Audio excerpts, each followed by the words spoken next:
Lauded and glorified art thou, O Lord my God. How can I make mention of thee, assured as I am that no tongue, however deep its wisdom, can befittingly magnify thy name, nor can the bird of the human heart, however great its longing, ever hope to ascend into the heaven of thy majesty and knowledge. If I describe thee, O my God, as him who is the all-perceiving, I find myself compelled to admit that they who are the highest embodiments of perception have been created by virtue of thy behest. And if I extol thee as him who is the all-wise, I likewise am forced to recognize that the well springs of wisdom have themselves been generated through the operation of thy will. And if I proclaim thee as the incomparable one, I soon discover that they who are the inmost essence of oneness have been sent down by thee, and are but the evidences of thine handiwork. And if I acclaim thee as the knower of all things, I must confess that they who are the quintessence of knowledge are but the creation and instruments of thy purpose. Exalted, immeasurably exalted art thou, above the strivings of mortal man to unravel thy mystery, to describe thy glory, or even to hint at the nature of thine essence.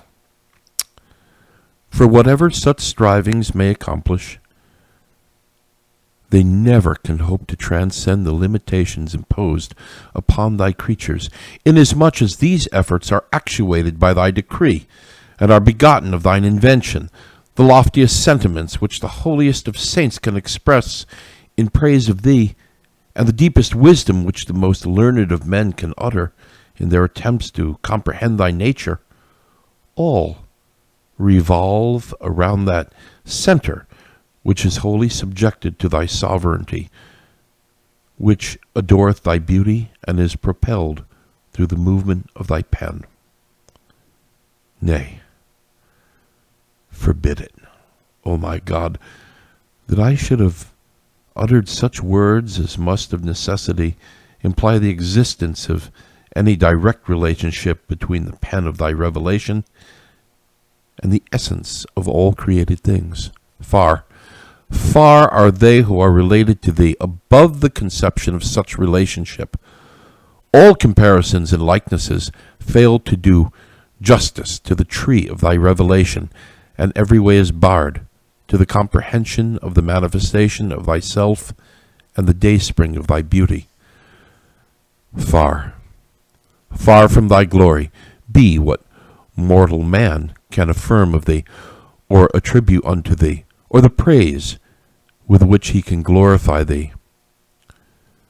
Whatever duty thou hast prescribed unto thy servants, of extolling to the utmost thy majesty and glory, is but a token of thy grace unto them, that they may be enabled to ascend unto the station conferred upon their own inmost being, the station of the knowledge of their own selves. No one else besides thee hath at any time been able to fathom thy mystery, or befittingly to extol thy greatness. Unsearchable and high above the praise of men wilt thou remain forever.